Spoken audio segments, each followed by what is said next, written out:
he's basically just Biden, but he's actually able to speak. Matt, that is unfair. His stance on abortion is the most extreme stance I think we've seen from any candidate ever. That's true. Yeah. So I actually agree with you on the Biden thing. He is basically a Democrat, but that video, my jaw hit the floor. I am not this staunch pro-life guy, but he said there should be zero regulation in any sense. And the interviewer asked him, "You're saying keep the federal government out of it, leave it to the states?" He goes, "No, the states nor the federal government, no governments can be involved at all." It's like unrestrained, unfettered, unrestricted in every single capacity. That's Tim, the most extreme. You have to trust women. That's crazy. He did backtrack on this. Because he said full term. He said he was asked, okay, so abort babies full term, and he said yes, full term. Yes. Did he backtrack on that? Yes. And he said never mind, not full term. He actually. What? Let me see if I can pull up his recent tweet on the issue. Let's do this. I had it pulled up the other day, but we never got into it. Actually, here we go. 4 days ago. So here's the story. RFK Jr. reverses abortion stance again after confusion. Contradictions emerge within campaign. Unsurprising.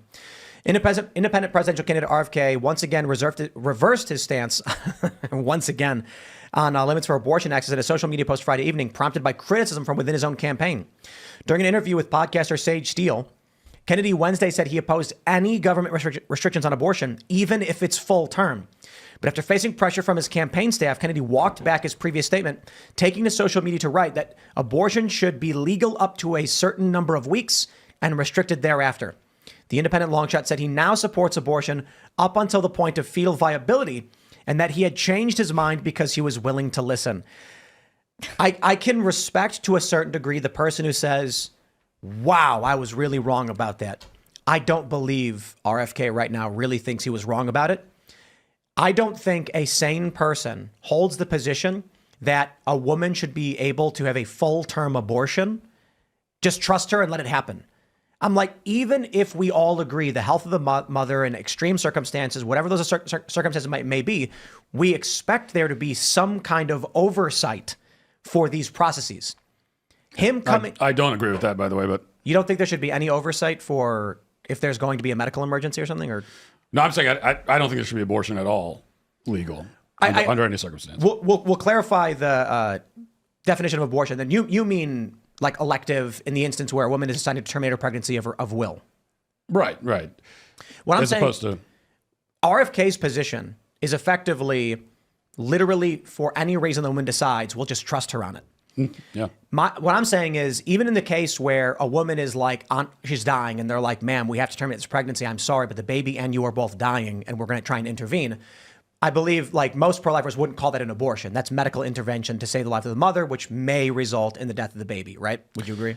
Yeah, if it's a scenario where, let's say, she has cancer, and they say, well, we could treat the cancer, it may result in the pregnancy ending. That's kind of the principle of double effect, and that wouldn't really be a direct abortion. Now, if they say, well, we're going to go in and terminate the pregnancy actively, then that's an abortion. You're killing a baby. So let's say that there's a woman with a pregnancy, and I understand this is like, it's substantially more rare. A woman is pregnant, and the doctor says, if this pregnancy continues, you will die. We can try to deliver the baby, but the pregnancy may have to be terminated. The baby may die in that process. Would you disagree with that? I would absolutely disagree with killing the baby and then delivering the baby, and especially in the circumstances you're talking about, which are extremely rare. And a woman might be in a position where, look, this pregnancy needs to end, or you're going to die. Then okay, you can end the pregnancy by delivering the child. Yeah, I agree with that. Alive, right? And then do everything you can to save the child. You might not be able to, but do everything you can to save the child's life. The abortion is the extra step of we're going to kill the baby first, because you have to deliver the baby regardless. It's like, are you going to deliver a living baby or a dead baby?